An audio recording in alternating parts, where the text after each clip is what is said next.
Hey guys, it's Maria with Wheels for Wishes, and on today's episode of Shop Talk, we're going to be checking out this custom 1950s Bombardier B12.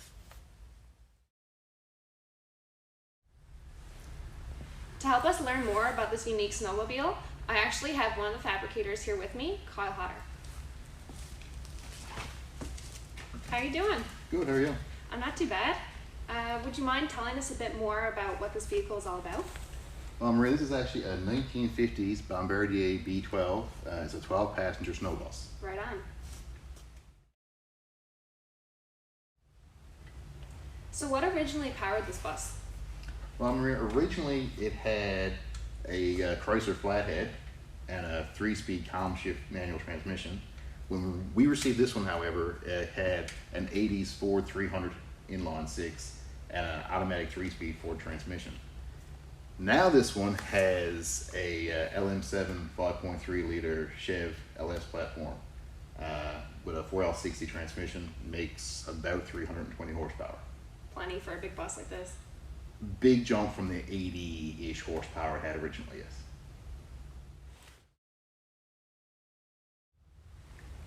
Where did this originate?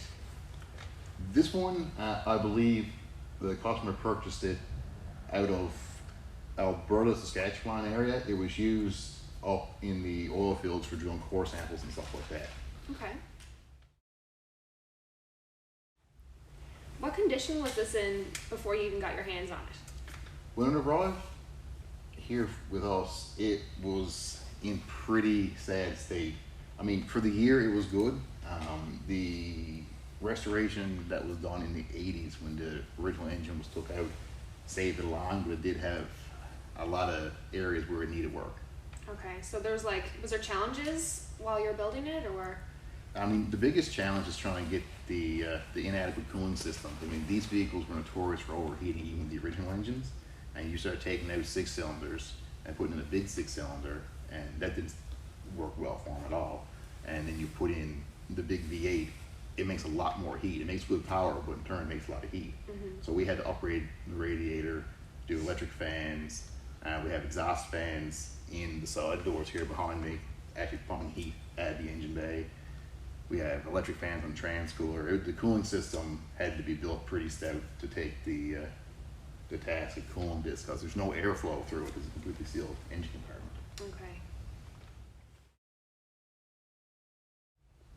So besides the engine, is there any other modern upgrades done to this? Yeah, we did a nice bit of work with this actually. Swapped out the big fuel tank for an aluminum air-motor fuel cell. Redid every inch of interior, rebuilt all the wood trim, stained it. Swapped out the original front seats for a set out of a Dodge Ram. There's a sport bucket seat. Converted the mechanical steering to a full power steering setup, which was pretty intricate. Involved using some parts from a CRV, some parts from a Subaru, some more parts from another Subaru, but when it's all said and done, it goes in and it works really well. It's a big improvement to the effort needed to steer it with the big skis on it. Okay. Can you tell me how many hours went into restoring this? If I had to take a guess, I'd say we're in around 450 hours gone into this. All the panel joints were reworked and done. There was a few pieces that had to be welded into the body just due to corrosion and what have you over the years. I mean, it's important to remember these weren't meant to be to the extent of this one. This one's in a really good shape.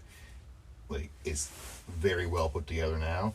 Originally, they were very utilitarian. They were put together. They were just stitch welded together. The panels didn't necessarily fit right. However, it went together, and that was it. It was for work. It wasn't meant to be a show car. This one is much closer to being a show car than it was ever intended to be. Yeah, and I can tell by the interior, you've done a lot in here as well. Yeah, we reworked a lot of things in the interior of this. Originally, this tunnel was up really high. It was a real pain to get your leg over. So with the smaller 4L60 transmission as opposed to the Ford transmission that was in it when we received it, it gave us the opportunity to lower this, which made it a lot better for getting over.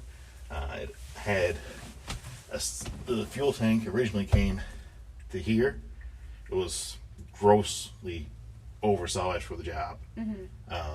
So we put a much smaller tank in, and that's more than enough tank for the purposes it serves. Gave us the opportunity then to add a stereo system to the back of it, and we redid all the headliners. Originally it was just like a plug with paneling, so we did it with a foam backing and actually got the medical grade vinyl and wrapped every panel on it. Redid all the wood here. This was all just painted yellow originally, I think. Okay. So there's a lot of man hours gone into just the interior.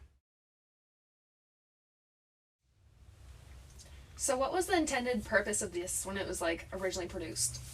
Well, when they were originally produced, they were used for a multitude of different things. They were used as people haulers. They service communities in rural areas. They were used for school buses up north, ambulances. They're used by police, by forestry. They're pretty much anything that was in a rural area where snow was a big issue. People found a purpose for these vehicles there. Okay. And what about like today's modern age? Are people still using these?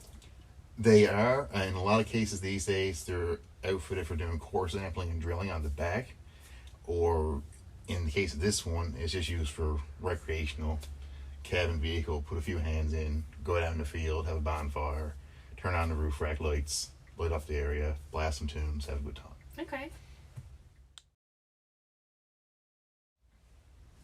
Well, thanks for having us here today and checking out this really cool ride. I gotta say, it's something I've never seen before. And thanks for having us into cartoons as well. No problem. Thanks for popping in, checking this out. It's definitely one of the more different things we've worked on here, and it's pretty content with how it turned out. It's definitely one of a kind build.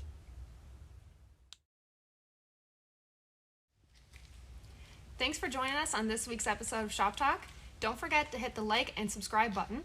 And if you have a vehicle that's unique or different and you want to see it featured on our show, then don't forget to hit the link down in the description. Thanks, guys.